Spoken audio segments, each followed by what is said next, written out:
Assalamualaikum warahmatullahi wabarakatuh. Halo Healthies, perkenalkan kami dari kelompok 2 tugas imunoserologi lanjut Prodi Sarjana Terapan Teknologi Laboratorium Medis jurusan Analis Kesehatan Poltekkes Kemenkes Semarang yang beranggotakan 1. M. Yanuar Al-Fatih NIM 006, 2. Nindya Najla Nareswari NIM 015, 3. Afifah Gita Ramadhani NIM 022, 4.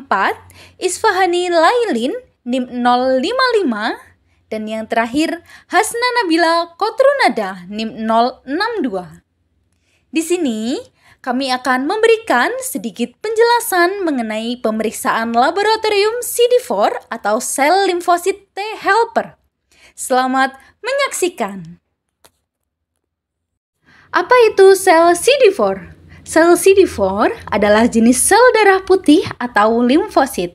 Sel tersebut adalah bagian yang terpenting dari sistem kekebalan tubuh kita. Sel CD4 kadangkala disebut sebagai sel T. Sel CD4 adalah sel T yang mempunyai protein CD4 pada permukaannya. Protein itu bekerja sebagai reseptor untuk HIV. HIV mengikat pada reseptor CD4 itu sebagai kunci dengan gembok. Apa itu tes CD4? Contoh kecil, darah kita diambil. Darah ini dites untuk menghitung beberapa tipe sel. Jumlah sel CD4 tidak langsung diukur. Malahan, laboratorium membuat hitungan berdasarkan jumlah sel darah putih dan proporsi sel tersebut yang CD4. Oleh karena itu, jumlah CD4 yang dilaporkan oleh tes CD4 tidak sama persis. Karena jumlah CD4 penting untuk menunjukkan kekuatan sistem kekebalan tubuh, diusulkan kita melakukan tes CD4 setiap 3 sampai dengan 6 bulan. Namun, setelah kita mulai ART dan jumlah CD4 kita sudah kembali normal, tes CD4 dapat dilakukan setiap 9 sampai dengan 12 bulan. Menurut data yang telah dikumpulkan, lebih dari 1.100.000 orang telah terinfeksi HIV. Dari jumlah tersebut, setengahnya telah meninggal dunia, dan tersisa pasien yang terinfeksi HIV sekitar 500.000 orang. Thailand adalah negara yang menemukan pasien HIV pertama pada tahun 1985, dan semenjak itu, semakin banyak orang yang terinfeksi. Apakah Anda masih memiliki kekebalan yang baik? Salah satu caranya adalah dengan mengukur jumlah CD4 pada pasien tersebut. Dalam konteks ini, kita berbicara tentang CD4 atau sel imun dalam tubuh yang akan memberikan informasi bagaimana imunitas pasien, terutama pada mereka yang terinfeksi HIV. Pasien HIV memiliki jumlah CD4 yang sangat rendah. Semakin cepat pasien HIV mendapatkan terapi antiretroviral, semakin baik efektivitas terapi tersebut. Tes CD4 sangat penting untuk pemantauan klinis pasien dengan HIV atau AIDS. Jadi, jaminan kualitas sangat penting untuk memastikan bahwa hasil pengujian dapat diandalkan, dapat direproduksi, dapat dilacak, dan dapat terstandarisasi. Penilaian kualitas laboratorium harus menggunakan darah yang tahan lama. Berikut prosedur pemeriksaan yang dilakukan. Pertama, melakukan pengambilan darah orang sehat pada bank darah. Kemudian, darah disentrifuge untuk memisahkan plasma dan membawa plasma untuk disimpan. Darah yang tersisa juga dibersihkan dengan salin buffer fosfat sebanyak 2 kali saat dicuci. Kemudian ditambahkan dengan stabilizer yang telah diteliti. Lalu, dibiarkan pada suhu kamar selama 1 jam.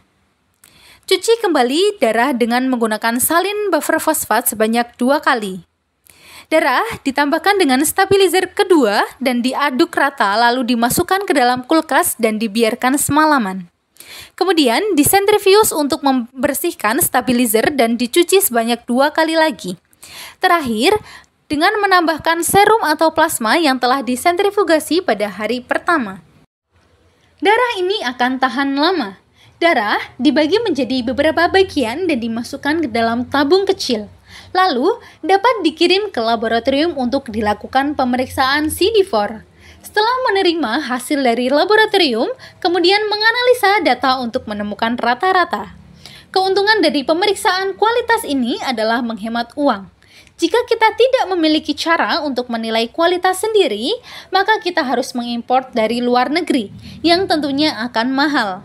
Dan kita juga bisa yakin itu pasien akan menerima hasil yang dapat diandalkan. Lalu, bagaimana cara melakukan pemeriksaan CD4 dengan menggunakan CD4 Analyzer? Mari kita simak video sebagai berikut.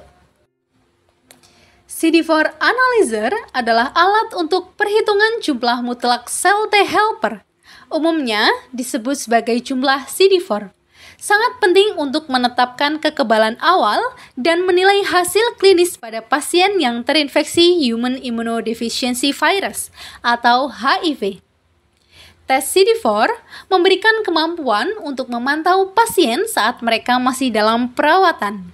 Terdiri dari PrimaTM Analyzer dan juga PrimaTM CD4 Cartridge.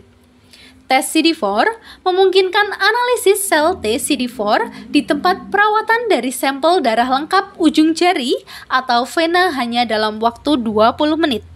Menyediakan alat yang efektif dan terjangkau di manajemen pasien HIV yang dirancang khusus untuk melayani kebutuhan profesional kesehatan di lapangan, di laboratorium, atau di kantor. Aler Pima CD4 Analyzer terdiri dari kontrol, Pima Analyzer, kabel power atau daya, Pima Printer, dan juga transformer daya. Pertama, kita dapat memulai pemeriksaan dengan menyalakan alat, yaitu dengan hubungkan transmotor daya ke port konektor daya. Hubungkan printer ke salah satu port USB, dan hubungkan kabel daya ke soket daya. Lalu, kita dapat mengaktifkan penganalisa dengan tekan dan tahan tombol power on,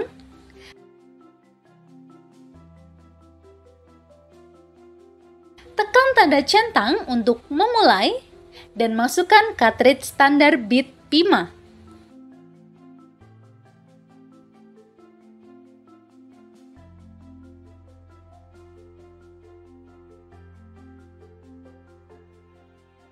Selanjutnya, kita dapat memilih operator dengan pilih operator dari daftar menggunakan tombol atas dan juga tombol bawah.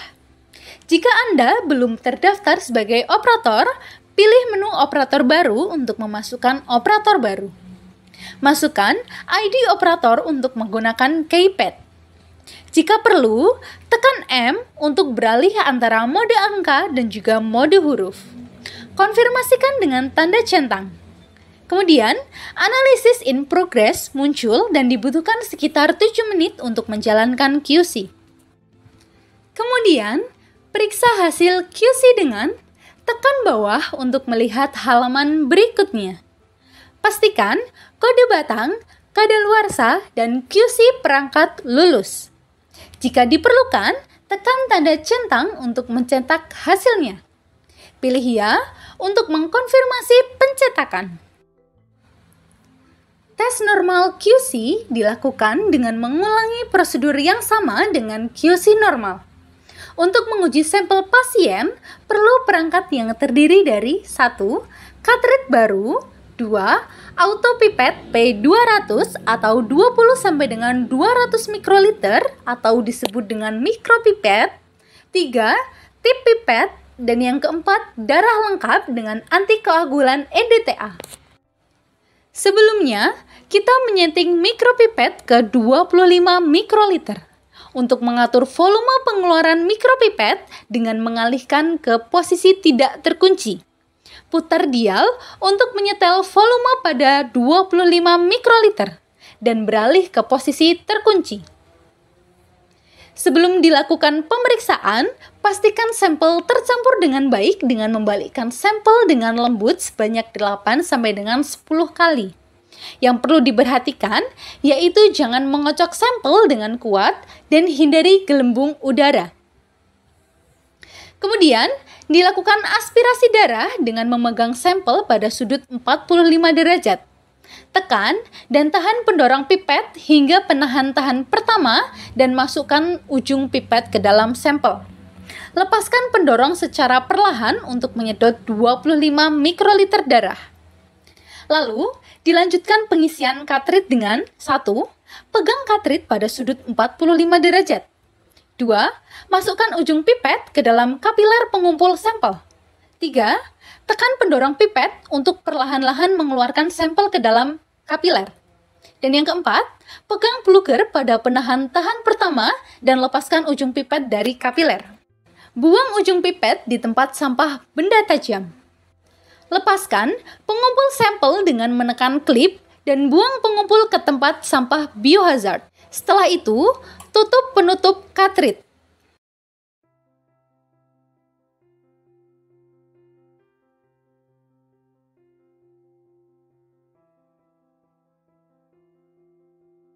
Dan masukkan cartridge dengan menekan tombol centang untuk menjalankan pengujian. Yang perlu diperhatikan adalah sampel yang terkumpul harus segera dijalankan.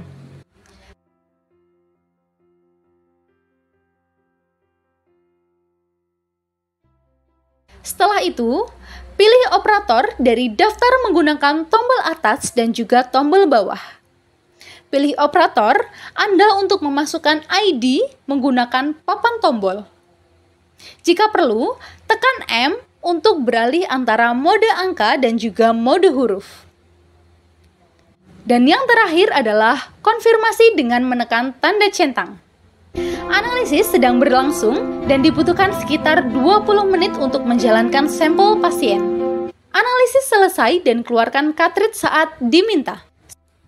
Analisis selesai ditandai dengan yang pertama, halaman pertama menunjukkan hasil pasien. 2. Halaman ke bawah untuk memeriksa hasil QC. 3. Pastikan semua parameter telah dilewati. 4.